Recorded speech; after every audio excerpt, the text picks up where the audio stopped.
안녕하세요, 여러분. 굿모닝 행정 진행하는 여러분의 영디 최영희입니다.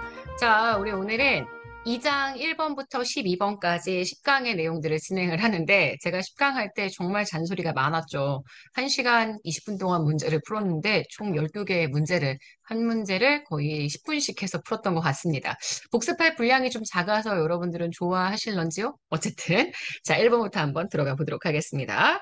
정책학은 후기 행태주의의 퇴조가 아니라 오히려 후기 행태주의가 등장을 해서 가치지향적인 행정학 연구가 나타나기 시작하면서 등장하게 되었기 때문에 뭐 정확하게 얘기하자면 정책학 연구는 1950년대에 처음 시작이 됐지만 후기 행태주의로 인해 후기 행태주의 덕분에 1960년대, 70년대에 실제 미국의 행정학 주류에 영향을 주게 된다라고 얘기할 수 있습니다. 그래서 후기 행태주의의 퇴조로 등장하게 되었다. 이건 누가 봐도 확실히 틀린 선지고요. 자, 2번입니다. 라스웰은, 이건 제가 강조했죠. 정책 과정에 관한 지식이 있고요. 정책 과정에 필요한 지식이 있습니다. 정책학 연구를 위해서는 둘 다 중요하다고 얘기를 했죠. 그래서 여기 틀렸고요. 사회적 가치를 분석 대상에 반드시 포함시켜야 한다라고 강조했습니다. X입니다.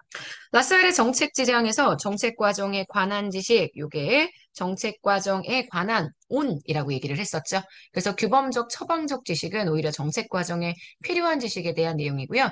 우리가 보통 얘기하는 정책 과정에 관한 지식은 실증적 연구의 결과물들, 경험적이고 실증적 지식들을 의미한다라고 보셔야 합니다. 그래서 3번은 X. 자, 그 다음 너드와 매크론 혼란 관계 모형. 혼란 관계 모형은 경제적 변수도 정치적 변수도 모두 다 정책에 영향을 줄 수 있다는 겁니다. 그래서 이전에 있었던 도슨 로빈슨의 모형, 경제적 자원 모형과 내용이 좀 달라진다라고 얘기를 했었죠. 그래서 정치 변수의 독립적인 영향력을 인정하는 것, 맞는 선지고요. 그에 비해서 도슨과 로빈슨은 정치적 변수가 정책에 단독으로 영향을 미치지 못한다. 정치적 변수와 정책이 마치 관련이 있는 것처럼 보이는 건 경제적 변수가 그들 모두에게 영향을 주고 있기 때문이다. 라고 설명합니다. 그래서 지금 보시는 5번, 요거는 맞는 선지고요. 자, 6번입니다. 정책 결정 요인 이론은 정책의 내용에 영향을 미치는 요인이 무엇인가를 밝히는 이론입니다. 경제학과 정치학에서 주로 연구가 진행이 된다라고 얘기를 했었고, 사회경제적 요인의 중요성을 강조했다라는 거. 이게 오히려 강조점이고 상대적으로 정치적 변수의 중요성을 간과했다는 비판을 받게 됩니다. 그래서 6번을 맞는 선지로 만들려면 사회 경제적 요인이 아니라 정치적 요인의 중요성을 과소평가했다는 비판을 받고 있다. 이렇게 이야기를 해줘야 될 거예요. 자, 그래서 6번은 틀린 선지. 자, 7번입니다. 휘덩은 정책 도구를 규제적 도구, 유인적 도구, 그리고 나중에 규범적으로 사용될 수 있는 정보적 도구로 설명을 하죠. 그래서 요거는 맞는 선지가 됩니다. 살라몬의 정책 수단 유형 중에 경제적 규제는 직접적 수단에 해당하고요. 사회적 규제는 직접적 수단은 아닙니다. 하지만 강제적 수단에는 해당하죠. 그래서 요거 틀린 선지입니다. 살레몬의 정책 수단 유형 중 조세 지출과 정부 소비는 직접 수단.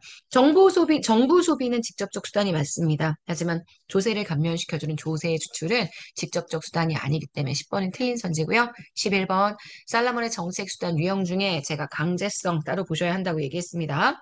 강제성이 높은 수단은 직접성과는 구분이 됐고요. 강제성이 높은 수단은 두 가지. 우리 보통 네, 경제적 규제와 사회적 규제, 규제 정책이 들어간다고 말씀드렸죠. 그래서 요거 직접 대출은 아닙니다.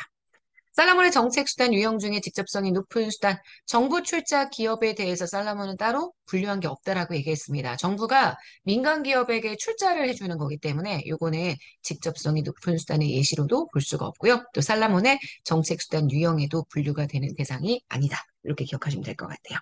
그래서 X입니다. 자, 여기까지 보시면 1번부터 12번까지 12개의 선지를 봤습니다. 우리 오늘 11차인데 조금 가볍게 끝났죠. 하지만 내일 또 여러 가지 어려운 것들이 기다리고 있으니까 오늘은 편하게 공부하시고 또 내일 빡세게 열심히 달려가 보도록 합시다. 자, 여러분 오늘 하루도 정말 여러분 겁니다. 우리 내일 아침에 또 만날게요. 여러분 안녕.